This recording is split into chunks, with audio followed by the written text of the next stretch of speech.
ఆదివారం ఆరాధనలో ప్రభు యొక్క శరీరాన్ని రక్తాన్ని త్రాగాలి అన్నారు. ఈ మాట ఎందుకు గుర్తుంటుంది మనకు?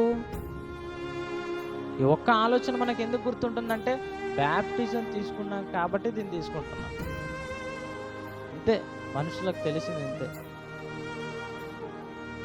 కానీ బల్లలో ఉన్న పరమార్థాన్ని ఆలోచిస్తున్నప్పుడు దేవుడు దాన్ని ఇవ్వటానికి గల కారణం ఏంటంటే నీ హృదయానికి పట్టిన రోగాన్ని తన రక్తంతో కడిగేస్తున్నాడు. కడుక్కుంటున్నావా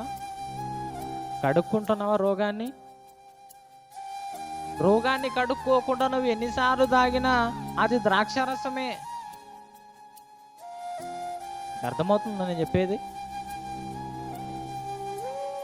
ఆదివారం రాగానే రోగాలను గుర్తు చేసుకోవాలి మనం. నా హృదయానికి ఏ రోగం పట్టింది ఈరోజు, ఈ వారం?